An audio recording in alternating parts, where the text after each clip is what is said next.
গবাদি পশুর মধ্যে গরু আমাদের কাছে অত্যন্ত আদরের একটি পশু। যদিও সকলে টাকার উদ্দেশ্যে এই গবাদি পশুকে পালন করে, কিন্তু সকলের সঙ্গে থাকতে থাকতে কেন জানি না এই গবাদি পশুর প্রতি সকলেরই মায়া জন্মে যায়। সকলের চেষ্টা করে যখন এই পশুগুলো অসুস্থ হয় যত তাড়াতাড়ি সম্ভব তাদেরকে সুস্থ করতে। আজকে আমরা গরুর ঔষধের মধ্যে এমন একটি গুরুত্বপূর্ণ ঔষধ নিয়ে কথা বলবো, যেটা সম্পর্কে হয়তো আপনারা এর আগে খুব বিস্তারিতভাবে শোনেননি। জি হ্যাঁ, আপনারা সঠিক ধরেছেন। আজকে আমরা কথা বলতে চলেছি রেনাটা কোম্পানির বহুল প্রচলিত ক্যাটাক্স ভ্যাট সম্পর্কে। এটা মূলত ইনজেকশন আকারে পাওয়া যায়, যেটা গরুর মোটাতাজাকরণে ব্যবহার করা হয়।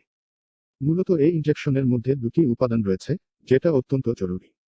বিউটাফ্যান প্লাস সায়ানোকোনোবালামিন উপাদানের সমন্বয়ে এই ইনজেকশন তৈরি করা। এটি দুই ধরনের প্যাকেজে পাওয়া যায়, একটি 30 মিলি এবং আরেকটিতে 100 মিলি থাকে। এখন আমি আপনাদের জানাতে চলেছি ক্যাটাক্স ভেটের কাজ সম্পর্কে। গবাদি পশু গরুর অন্যতম ভিটামিনগুলোর মধ্যে ক্যাটাক্স ইনজেকশন অন্যতম। সাধারণত বড় বড় খামারে এই ইনজেকশন প্রতিনিয়ত ব্যবহার হয়ে আসছে। এটা মূলত কী উদ্দেশ্যে ব্যবহার করা হয় সে সম্পর্কে অনেকের অনেক ধরনের ধারণা আছে।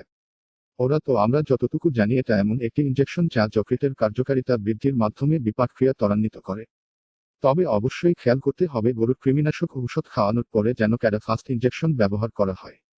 সাধারণত এর কার্যকারিতা সম্পর্কে যদি সহজ ভাষায় কিছু বলতে হয় তাহলে আমরা এটাই বলবো যে এই ইনজেকশন দেওয়ার পর গরুর খাওয়ার রুচি বৃদ্ধি পায়।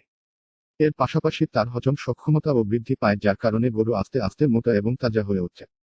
সাধারণত এখানে আলাদাভাবে কিছু ভিটামিন দেওয়া থাকে যেগুলো সরাসরি তার শরীরে বিভিন্ন উপকারে কাজে আসে, তাই আশা করছি এখান থেকে আপনি এই ইনজেকশনের সঠিক কার্যকারিতা সম্পর্কে ধারণা পেলেন। এখন আমি আপনাদেরকে ক্যাটাক্স ভেট ইনজেকশনের প্রয়োগ মাত্রা সম্পর্কে জানাবো। অবশ্যই গরুর ওষুধের ক্ষেত্রেও সঠিক মাত্রা রয়েছে। আপনি কোনোভাবে এই মাত্রা অতিক্রম করে গরুকে ঔষধ ব্যবহার করবেন না, এটা তার স্বাস্থ্যের জন্য ক্ষতিকর হবে। সবার প্রথমে নিকটস্থ পশু এবং প্রাণিসম্পদ মন্ত্রণালয়ের হাসপাতালের গরুকে নিয়ে যাবেন, এবং তারা যদি রেফার করে তাহলে কেবলমাত্র ক্যাটাক্স ভেট ইনজেকশন গরুকে দিবেন। তবে কোম্পানির নির্দেশনা অনুযায়ী সেখানে 100 কেজি ওজনের গরুর জন্য 10 মিলি ইনজেকশন দেওয়া যাবে বলে উল্লেখ আছে। অনেকে অনেক সময় দাম জানতে চান। দামের প্রসঙ্গে বলতে গেলে যে কোন সময়ে দাম বৃদ্ধি হতে পারে, তার কারণ হচ্ছে প্রতিনিয়ত দ্রব্যমূল্যের দাম বাড়ছে। তবে বর্তমানে যে মূল্য নির্ধারণ করা আছে সেটা আমরা আপনাদের সামনে এখন তুলে ধরছি। 100 মিলি ভায়ালের মূল্য হবে 465 টাকা এবং 30 মিলি ভায়ালের মূল্য হবে 150 টাকা।